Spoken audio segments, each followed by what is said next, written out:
Hi hello అందరికీ నమస్తే. Welcome to my YouTube channel. నేను మీ పద్మ. ఈ రోజు ఒక మంచి వీడియోతో మళ్ళీ మేము ముందుకు వచ్చేస్తానండి. అదేనండి, ఈ రోజు నేనైతే పిల్లలకి సమ్మర్ హాలిడేస్ ఇచ్చేస్తారు కాబట్టి ఇంట్లోనే ఉంటారు కాబట్టి వాళ్ళకు బోరింగ్ గా ఉంటుంది అనమాట. స్నాక్స్ ఒకటి అడుగుతూనే ఉంటారు. వాళ్ళ కోసం నేనైతే పప్పు చెక్కలు ప్రిపేర్ చేస్తున్నాను. ప్రాసెస్ నాతో పాటు మీరు కూడా చూసేయండి. ముందుగా నేనైతే పప్పు చెక్కల కోసం 1 కేజీ రేషన్ బియ్యం అయితే తీసుకున్నా. అవి ఉప్పేసి బాగా నీట్గా క్లీన్ చేసి పెట్టేసుకున్నాను అనమాట. ఇలా ఆరబెట్టుకొని ఒక 10 మినిట్స్ తర్వాత పిండి ఆడించాలా. నెక్స్ట్ వచ్చి అలాగే ఇప్పుడు రమణి వచ్చేసింది. నా వాయిస్ ఎలా ఉంటుందో నాకే తెలియదు. అలాగే టేస్ట్కి తగ్గట్టు పచ్చిమిర్చిని అయితే యాడ్ చేసుకోవాలి. వెల్లుల్లి రబ్బలు కొన్ని, 2 స్పూన్స్ జీలకర్ర, అలాగే టేస్ట్కి తగ్గట్టు కల్లుప్పును కూడా ఇందులో యాడ్ చేసుకొని మిక్సీ పట్టేసుకోవాలి. బరకగా పట్టుకోవాలి, పేస్ట్ లాగా అయితే చేయకూడదు అనమాట.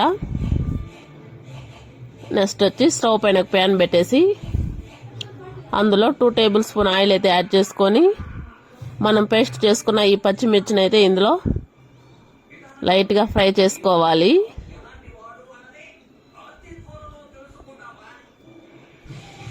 ఇలా ఫ్రై చేసుకోవాలన్నమాట. ఇందులో కొన్ని వాటర్ అయితే యాడ్ చేసుకోవాలి. వాటర్ యాడ్ చేసే వీడియో స్కిప్ అయింది. కొన్ని వాటర్ యాడ్ చేసుకొని కొంచెం ఇలా కాగినాక దించేసుకొని మన పిండిలో ఈ వాటర్ని యాడ్ చేసేసుకోవాలి. వేడిగా ఉన్నప్పుడు యాడ్ చేయాలి, చల్లారాక యాడ్ చేయాలా? వేడిగా ఉన్నప్పుడు యాడ్ చేసేసుకోవాలి. పొగలు వస్తుంది కనిపిలా. ఇలా గరిటితో కలిపేసుకోవాలన్నమాట. పిండిని మొత్తానికి కలిపేలాగా ఇగో 2 ఉన్నాయి.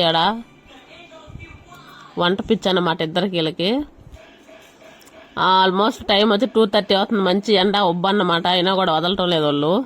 మేం చేస్తాం ఉంటా కూర్చొని ఉన్నారు.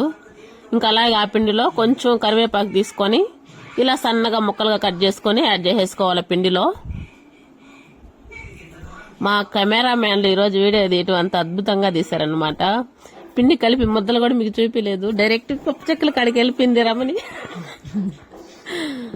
ఎండకి ఇంకేం తిక్కగా ఉందంట. పప్పు చెక్కలు అయితే రెడీ చేసేసాము. రెండు స్టవ్ మీద పెట్టేసాం అనమాట. మంటలు కొంచెం మంచిగా రావట్లేదు, లేట్ అయిపోద్ది అనేసి, ఎండకి ఉడికిపోతాం అనేసి రెండింటి మీద పెట్టి చక్క అయితే పప్పు చెక్కల్ని రెడీ చేసేస్తున్నాము. ఇలా కొంచెం గోల్డ్ కలర్ వచ్చిన వరకు ఉంటే చాలు. మంచిగా ఉంటాయి చెక్కలు, క్రిస్పీగా కరకరలాడుతుంటాయి.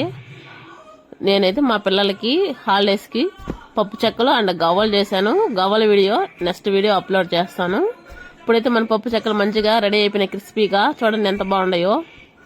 1 కేజీకి చాలా అవుతాయి అన్నమాట. మీరు కూడా నచ్చితే ట్రై చేయండి.